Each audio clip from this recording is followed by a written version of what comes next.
વિદ્યાર્થી મિત્રો, આજે આપણે કહાવતનો અભ્યાસ કરીશું. તો ધ્યાનથી બધા સાંભળો. કહાવત ક્યારે ક્યારે ઉપયોગ કરવામાં આવે છે તે આપણે સમજીશું. પહેલી કહાવત છે, ગરજેંગે સો ક્યાં બરસે. જો બડી બડી બાત કરતે हैं वे काम नहीं करते. તો જે લોકો મોટી મોટી વાતો કરતા હોય એ લોકો કંઈ જ કામ કરતા હોતા. બીજા નંબરની છે, પ્યાર और लड़ाई में सब कुछ ठीक.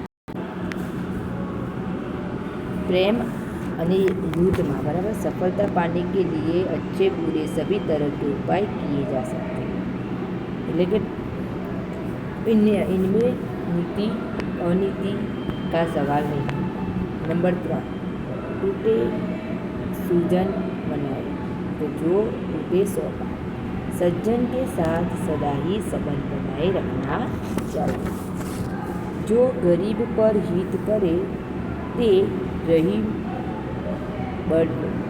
जो हमेशा गरीबों का भला करते हैं वे ही वास्तव में बड़े लोग हैं.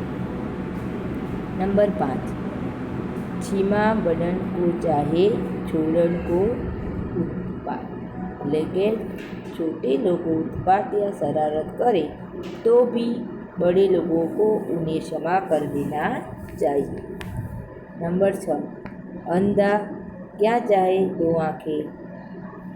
એનો મતલબ આ પ્રમાણે થશે कि जिस वस्तु के बिना विशेष तकलीफ होती है उसी ही व्यक्ति पाना चाहता है. नंबर 7, अंधों में काना राजा. એટલે કે जहाँ सब अज्ञानी लोग हो वहाँ अल्पज्ञानी भी विद्वान समझा जाता है.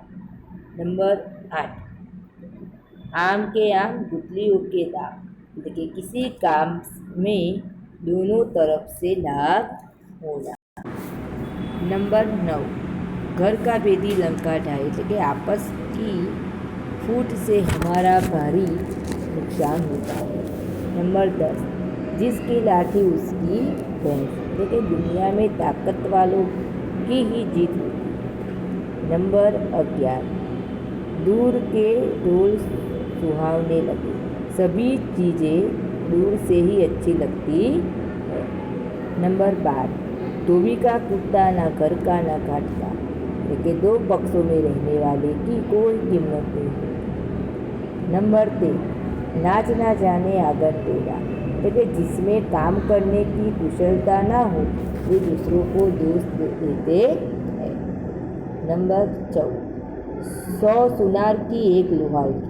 એટલે કે कमजोर की 100 चोट और बलवान की एक चोट बराबर होती है. नंबर 15, हाथ कंगन को अरसी क्या.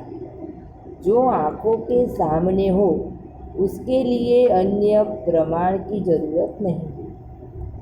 नंबर 16, काला अक्षर भैंस बराबर. એટલે કે એકદમ અનપઢ, બિલકુલ ભણેલો ના હોય એને એકદમ અનપढ़ કહેવામાં આવે છે. नंबर 17, अपनी गली में कुत्ता भी शेर. એટલે કે अपने क्षेत्र में निर्बल भी बलवान होता है. नंबर 18, आगे कुआ पीछे खाई. दोनों और विपत्ति होना. नंबर 20, एक तंदुरुस्ती 1000 नियमत. એટલે કે अच्छा स्वास्थ्य ही सबसे बड़ा सुख है. नंबर 21, कोयले की दलील में हाथ काले. એટલે કે बुरे लोगों के साथ काम करने वालों को भी कलंक लगता है. आटे के साथ घून भी पिसता है. એટલે કે दोषी आदमी के साथ रहने वाले निर्दोष आदमी भी परेशानी उठानी पड़ती है. नंबर 23, अकेला चना भाड़ नहीं फोड़ सकता. એટલે કે बड़ा काम एक आदमी से नहीं हो सकता. नंबर 24, आम खाने के काम पेड़ कीते से क्या. मतलब की बात करनी चाहिए, बेमतलब की नहीं. नंबर 25, कंगाली में आटा गिलाए तो कि विपत्ति के समय में ही दूसरी विपत्ति आना।